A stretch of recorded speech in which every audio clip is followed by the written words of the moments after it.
All right. Welcome back to All Cars, y'all. I am John. It is time for another Motorweek retro review reaction. This week, it is the 1993 Mitsubishi Mirage. Now, let's see. A crappy Japanese car from the 90s. I have to do it. So, as always, grab that beverage of choice. We've got a little full calf in here this afternoon. Get comfortable. And let's take a little trip down memory lane to the noisy, economical 90s. Motorweek is made possible by Auto Value and Bumper to Bumper and TireRack.com.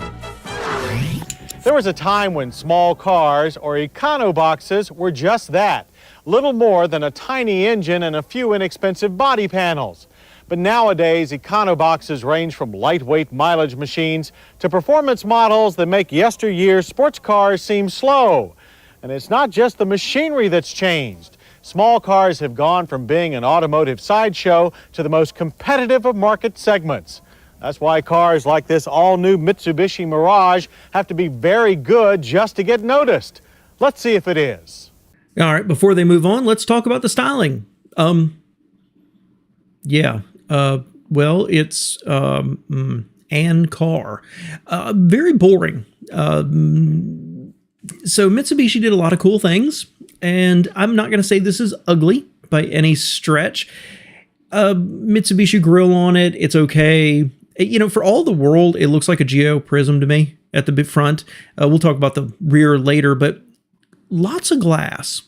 That's my overwhelming first opinion of this, is to reminisce of how much glass cars used to have, how low that hood looks, how low the belt line looks right there, how tall the roof looks. I mean, it's just, this is a functional car.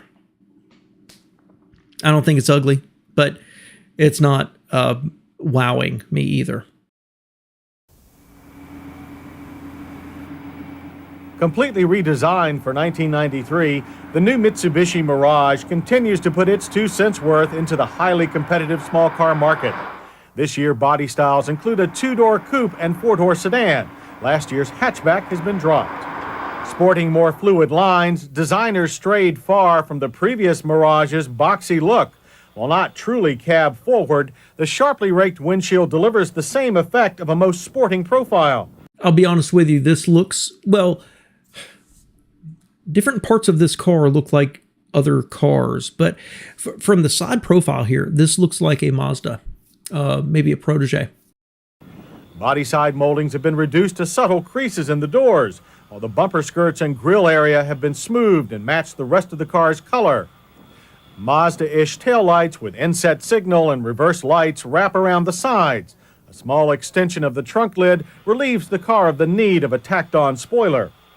Flush door handles and rounded mirrors complete the Mirage's new aero styling, but the tiny 13-inch alloy rims and 175/70 rubber seems out of proportion with the rest of our 4-door LS test car.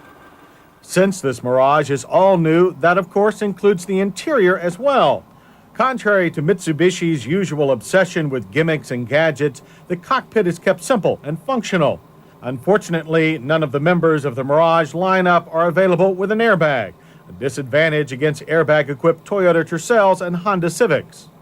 With an overlapping theme, white-on-gray gauges are easy to read but still fall short of being fully informative.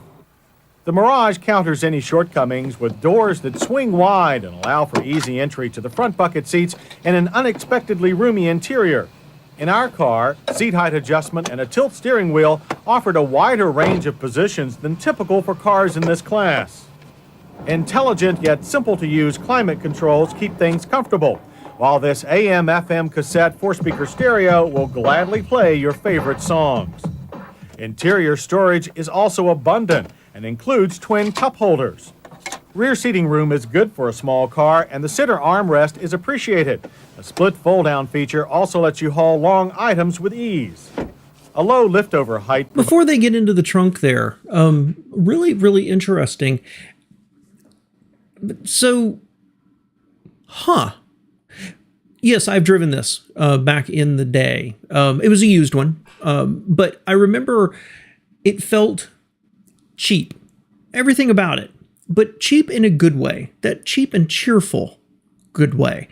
That it wasn't a Honda. It wasn't a Toyota. But it felt open inside. It felt airy. And a lot of that can come from this color interior. Thank you.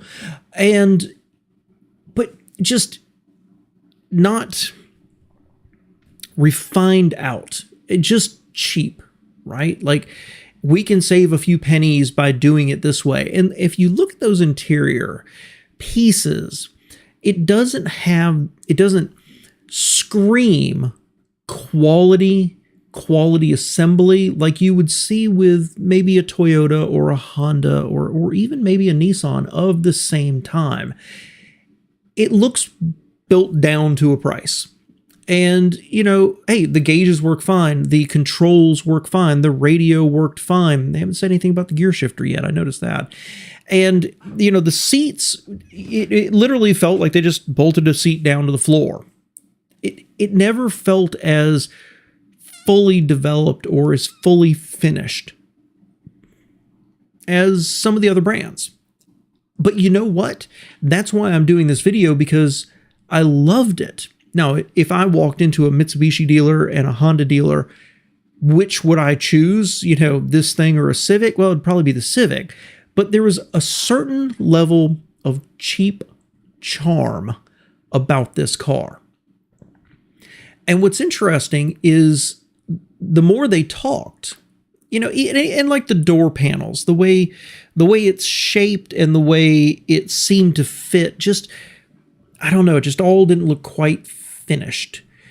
But the seat had a height adjustment. Sure, it didn't have an airbag. I'm not going to talk about the motorized seat belts. Hate those things. But you know what? It looked like it had cruise control. Seat height adjustment. Comfortable back seat. Fold down armrest. Split folding rear seats. There's a lot of places right there they could have cheapened out. They could have saved a little bit more money in the convenience features. And they didn't. And that's kind of nice to see. Provides easy access to a 10.5 cubic foot trunk, which is large enough for most of your everyday needs. Engines come in two overhead cam forms, economical and sprintable. The base 12-valve 1.5 liter delivers 92 horsepower. Sprintability comes from our car's 1.8 liter 16-valve 113 horsepower motor. Both engines also power the Mirage's sister cars, the Dodge and Plymouth Colt and Eagle Summit. Despite a slipping clutch and a notchy shifter that kept finding an empty space between second and third gears, the engine's wide power band enabled us to record a 0 to 60 time of 8.7 seconds. Very fine for an economy sedan. The quarter mile passed in only 16.8 seconds at 85 miles per hour. A 4-speed automatic transmission is also available. Lobbyists pushing to mandate higher fuel economy will be pleased to know that the EPA fuel economy ratings are 27 city and 34 highway. Expect 30 for typical urban driving. I am one of those people, I miss these cheap little cheerful sedans that don't make a lot of horsepower. I mean, great, you make 92 horsepower or 100 horsepower, whatever. Fine. It gets around fine. Hey, it's less to insure, right? I get a little tired of people who are like, oh man, my little 4-cylinder is turbocharged to 185 horsepower, whatever. But when you look at this small car and you think about the fact that the Neon is coming and it's going to have a dual overhead cam version that makes 150 horsepower, does feel like Mitsubishi is kind of mired back a little bit. But, the engines were fine. They weren't as smooth as what was available from others, but they were fine. And honestly, that 0 to 60 time kind of surprised me. I did not expect that. Although we rate steering feedback as vague, the Mirage has plenty of grip. A moderate amount of body roll and mild understeer make it fun to toss around. The tiny tires do, however, allow too much slide during emergency maneuvers. Under more normal driving conditions, the Mirage also holds up nicely. soaking up bumps while still giving a good sense of the road. Standard brakes are disc in the front and drums in the rear. Our car's optional all-disc anti-lock brakes suppress the sedan's 60-mile-per-hour velocity in 134 feet. There was some fade after a few hard stops, but stability was good. Mirage prices begin... Okay, so you drive it like normal people would most of the time. You're buying this to commute, probably. And it soaks up bumps well. Great. This just a nicely put together little package. So saying that the wheels are small and that it slides too much through the slalom, okay, it's not a sporty version. So I don't think it was made for that. The braking, a little disappointing. That's a touch long, but very, very controllable and very well balanced. So I'm not going to say much about it. It's a little underwhelming, but not bad at all. What an adorable little car. And down low at only $7,649 for the coupe, $9,439 for the four-door. Starting at $12,079, our well-equipped Mirage LS topped out at $14,126 with ABS, air conditioning, and alloy wheels. On the plus side, we like the Mirage's new smoother lines, peppy motors, overall handling, and reasonable prices. But the car's small wheels and tires detract from its otherwise amiable styling. A clutch that wouldn't quite grab and a notchy shifter also restate that this is still an economy car. Mitsubishi's third-generation Mirage remains true to its purpose as an affordable car for people who want more than just four wheels and an engine. With quality standards as high as they are, and the Mirage having already proven itself, it wouldn't seem like things could get any better. We've quickly seen that this Mirage is for real. Interesting. That was a very subdued review by them. And on the one hand, I wanted to do this to reminisce a little bit because, again, that one I drove on a used car lot, it felt fine. I mean, it was memorable because it was so boring. You just sat on a seat, like there was no skirt around it. You know, the plastic was cheap. The gear shifter was like way far away. It felt like down really low. It just felt like a cheap economy car. It was built just to move you around. And it was kind of refreshing. You know, in a world where you had, let's say, Chevys or Fords or whatever that felt more plush, and maybe you were starting to get just a little bit of that cockpit feel that I complain about these days, this just felt open and small. The problem is that, you know, while I'm reminiscing about this and I miss cars like this, because even our small cars today, they have to be tight and everybody has to talk about their sportiness all the time. I have trouble visualizing myself in this car. A lot of these older cars, I can see myself be like, man, that'd be fun to own. This wouldn't be. It would be an appliance. And you know what? If it lasted as long as I think it would and got great gas mileage and was low on insurance and you just tootle around in it all the time. But if we roll back to 93, those prices, oh my gosh, who raise your hand if you miss those prices. If you roll back to that time and you looked at this, a Civic, a Corolla, right? A Nissan, anything else out there, even what the Koreans were doing. What's the reason to get this? You could get more comfort somewhere else, maybe a better interior somewhere else, maybe pricing, but you know, go to Dodge if you want that. It just ends up being a car that's fine. But where's the overwhelming buy me?